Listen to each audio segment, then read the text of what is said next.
العالمين ولا عاقبة للمتقين والصلاة والسلام على سيد الأنبياء والمرسلين والحمد لله رب العالمين.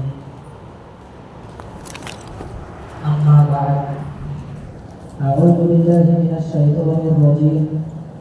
بسم الله الرحمن الرحيم. يا أيها الذين آمنوا اذكروا الله ذكرا كثيرا.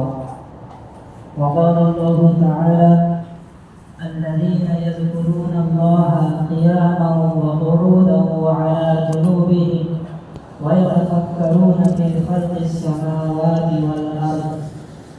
وقال تعالى: رجال لا تلهيهم تجارة ولا بيع عن ذكر الله. صدق الله العظيم.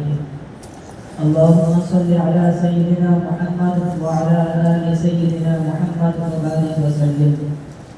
اللهم صل على سيدنا محمد وعلى آل سيدنا محمد وبارك وسلم. اللهم صل على سيدنا محمد وعلى آل سيدنا محمد وبارك وسلم. میں نے آپ لوگوں کے سامنے 3 آیاتیں تلاوت کی ہے جس میں اللہ تعالیٰ نے اپنے بندوں کو ذکر کرنے کا حکم فرمایا ہے. تو سب سے پہلی آیت یہ ہے کہ اللہ تعالیٰ فرماتے ہیں: یا ایھا الذین آمنوا اذکروا اللہ ذکرا کثیرا. اے ایمان والو، تم اللہ کا ذکر کرو.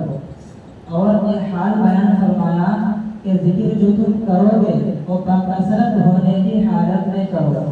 اس کا مطلب یہ ہے کہ اللہ تعالیٰ نے اپنے بندوں سے حکم فرمایا کہ تم اللہ تعالیٰ کو بکثرت یاد کرو. جب بھی تم جہاں کہیں بھی ہو، جس حال میں بھی ہو، اللہ تعالیٰ کو یاد کرو، اللہ تعالیٰ کا ذکر کرو. دیکھیے، شریعت کی بنیاد 5 چیزوں پر ہے. تو نماز ہے. نماز کے لیے جو ہے وضو شرط ہے. حج کے لیے صاحب نصاب ہونا شرط ہے. رمضان کے روزے کے لیے رمضان کا مہینہ ہونا شرط ہے. لیکن ذکر ایک ایسی عبادت ہے جس کے لیے کوئی چیز شرط نہیں ہے، جو بغیر شرط کے ہے. بندہ جس حال میں بھی ہو، جہاں کہیں بھی ہو، اللہ کو یاد کر سکتا ہے، اللہ کا ذکر کر سکتا ہے. یہاں تک کہ اگر بندہ استنجا خانے میں ہو تب بھی بندہ اللہ کو یاد کر سکتا ہے، اللہ کا ذکر کر سکتا ہے. مگر وہ ذکر قلبی ذکر ہوگا، زبان سے نہیں ہوگا، صرف دل میں اللہ کو یاد کرے گا. تو بیت الخلا ہو، استنجا خانہ ہو، جہاں کہیں بھی ہو، اللہ تعالیٰ کی یاد سے، اللہ تعالیٰ کا ذکر سے انسان کو غافل نہیں ہونا چاہیے. حضرت مولانا رائی پوری رحمۃ اللہ علیہ فرماتے تھے: اگر بندہ اللہ کا نام غفلت کی حالت میں بھی اللہ کو یاد کرے تب بھی وہ نام اثر کر کے چھوڑتا ہے. بندہ جس حال میں بھی اللہ کا ذکر کرتا ہے، اللہ کو یاد کرتا ہے، اس کے دل میں کچھ نہ کچھ اثر ضرور ہوتا ہی ہے. دوسری آیت اللہ تعالیٰ نے فرمایا: الذین یذکرون اللہ قیاما وقعودا وعلی جنوبہم. اس آیت میں اللہ تعالیٰ نے عقل مندوں کی نشانی بتلائی ہے کہ عقل مند لوگ کون ہوتے ہیں. تو اللہ تعالیٰ فرماتے ہیں عقل مند لوگ وہ ہوتے ہیں جو اللہ کو یاد کرتے ہیں کھڑے کھڑے، بیٹھے بیٹھے اور کروٹ پر لیٹ کے. مطلب کیا ہے؟ بندہ جس حال میں بھی ہو، چاہے چلتے پھرتے ہو یا پھر بیٹھے ہوئے ہو یا پھر لیٹے ہوئے ہو، ہر حال میں اللہ کو یاد کرنا ہے. تیسری آیت یہ ہے: رجال لا تلہیہم. کچھ لوگ ایسے ہوتے ہیں لا تلہیہم، غافل نہیں کرتے ان کو تجارت ولا بیع عن ذکر اللہ، اور نہ ہی خرید و فروخت اللہ کی یاد سے، اللہ کے ذکر سے. کچھ لوگ دنیا میں ایسے بھی ہوتے ہیں، کچھ گزر چکے ہیں، آئندہ بھی آئیں گے، اس زمانے میں بھی موجود ہے. تو کچھ لوگ ایسے بھی ہوتے ہیں وہ تجارت کرتے رہتے ہیں، مال کماتے رہتے ہیں، اپنے روزگاری کو کماتے رہتے ہیں، مگر اللہ تعالیٰ کی یاد سے ان کا دل غافل نہیں ہوتا. ان کا مال ان کو اللہ کی یاد سے غافل نہیں ہونے دیتا. مال بھی کماتے ہیں، دنیا بھی کماتے ہیں، مگر نماز کا جب وقت آ جاتا ہے، نماز پڑھنے کے لیے مسجد میں حاضر ہو جاتے ہیں. جب اللہ کو یاد کرنے کا وقت آتا ہے وہ ذکر میں لگ جاتے ہیں، تو اس طرح کچھ لوگ دنیا میں ہوتے ہیں۔ اسی لیے ہمارے مشائخ کرام نے ایک اصطلاح قائم کی ہے کہ دست بکار دل بیار، ہاتھ جو ہے کام میں اور دل اللہ کے پاس، دل اپنے یار میں، اپنے اللہ کی ذکر میں۔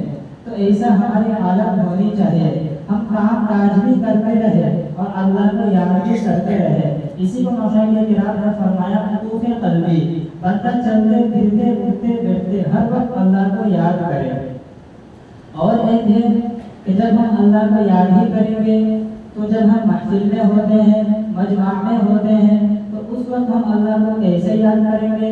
تو ہمارے مشائخ کرام نے فرمایا ایک حالت ہے خلوت در انجمن، بندہ محفل میں ہو، مجمع میں ہو، جہاں کہیں بھی ہو، تب بھی جب قلب جاری ہو جاتا ہے، قلب سے جب اللہ اللہ نکلنے لگتا ہے، تو قلب جب اللہ کی یاد سے اس کو اللہ کی یاد قلب میں بیٹھ جاتی ہے تو قلب خود بخود اللہ اللہ کرنے لگتا ہے۔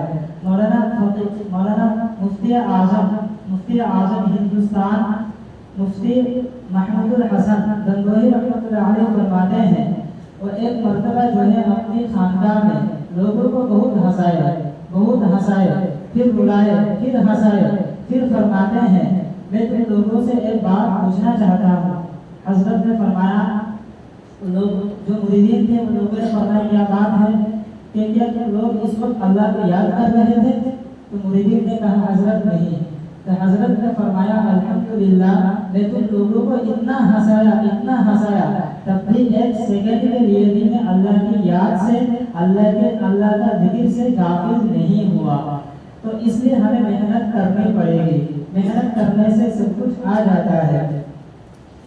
ایک واقعہ سنا دیتا ہوں، حضرت مولانا کے ذوالفقار احمد نقشبندی دامت برکاتہ، وہ جب بہت چھوٹے تھے، کلاس 10 میں پڑھتے تھے، کسی سے بایات بھی نہیں ہوئے تھے اس وقت، تو وہ فرماتے ہیں میں اسکول جاتا تھا اور اللہ کا ذکر اتنا کرتا تھا کہ میری زبان سوکھ جاتی تھی۔ تو ان کو پہلے سے ذکر کرنے کا شوق تھا، اور ایک دن ان کے گاؤں میں جو ہے ایک جماعت آئی ہوئی تھی اور عامر صاحب نے اعلان کیا کہ آج ہمارے ساتھ کون رہے گا۔ تو پھر ذوالفقار صاحب جب بچپن میں تھے تو انہوں نے ہاتھ اٹھایا کہ میں رہوں گا آج آپ لوگوں کے ساتھ۔ تو ان کی امی سے اجازت لے لی، مسجد میں رہ گئے رات میں۔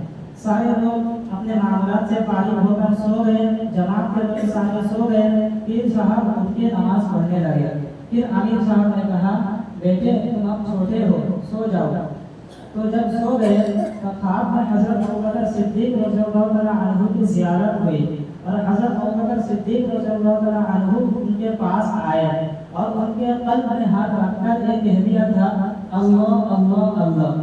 3 مرتبہ اللہ اللہ کہنے سے پوری زندگی ان کے قلب جاری ہو گیا تھا، یہاں تک کہ وہاں کے جتنے ساتھی تھے، جتنے لوگ ان کے گاؤں میں تھے، سارے لوگ احساس کرتے تھے کہ ان کے دل سے اللہ اللہ جاری ہو گیا تھا۔ یہاں تک کہ وہ جو تولیہ ہوتے ہیں تو تولیہ وہ اپنے سینے پر باندھ لیتے تھے کہ اللہ والے اپنی دنیا میں موجود ہے الحمدللہ۔ اور ایک واقعہ آپ لوگوں کو سناتا ہوں۔ آسام کے مولانا احمد علی صاحب شیخ الاسلام حسین احمد مدنی رحمۃ اللہ علیہ کے خلیفہ تھے، تو ان کے جتنے مریدین تھے وہ کہتے تھے کہ حضرت جب 4 پائی پر لیٹتے، جب 4 پائی پر حضرت لیٹ جاتے اور ذکر کرنے لگتے تو ان کے ساتھ جو ہے ان کی 4 پائی بھی ذکر کرنے لگتے تھے۔ ایسا ہی ہوتا ہے حالت ذکر کرنے والوں کو۔ جو انسان اللہ کو یاد کرتا ہے، اللہ کا ذکر کرتا ہے، ساری دنیا بھی اس کے ساتھ ذکر کرنے لگ جاتی ہے۔ تو ہمیں ذکر کرنا چاہیے۔ خواجہ عزیز الحسن حفظہ رحمۃ اللہ علیہ نے اشعار پڑھا کہ یاد میں تیری سب کو بھلا دوں، کوئی نہ مجھ کو یاد رہے، تجھ پہ سب گھر بار لٹا دوں، کھانے دل آباد رہے، سب خوشیوں کو آگ لگا دو، غم سے تیرے دل شاد رہے، سب کو نظر سے اپنی گرا دو، تجھ سے فقط فریاد رہے، اب تو رہے بس قادم آخر دل بے زبان اے میرے الہ، لا الہ الا اللہ، لا الہ الا اللہ۔ اور کسی شاعر نے کہا نہ دولت سے، نہ مال سے، نہ گھر آباد کرنے سے، نہ دولت سے، نہ مال سے، نہ گھر آباد کرنے سے دل کو سکون ہوتا ہے خدا کو یاد کرنے سے۔ خدا کو ہم جتنا یاد کریں گے تو اللہ تعالیٰ بھی ہمیں اتنا ہی یاد کریں گے۔ ہم اگر خدا کو بھول جائیں گے تو اللہ تعالیٰ بھی ہمیں بھلا دیں گے۔ اگر ہم اللہ تعالیٰ کا ذکر کریں گے تو ہمارا ذکر بھی اللہ تعالیٰ عرش میں کریں گے۔ اگر ہم اللہ تعالیٰ کی یاد سے، اللہ تعالیٰ کے ذکر سے ہم غافل رہیں گے تو اللہ تعالیٰ کے عرش میں بھی اللہ تعالیٰ ہمارے تذکرے سے غافل ہو جائیں گے، غافل رہیں گے۔ اب ایک سوال ہوتا ہے، کیا صرف ذکر کرنے سے ہی فائدہ حاصل ہو جائے گا؟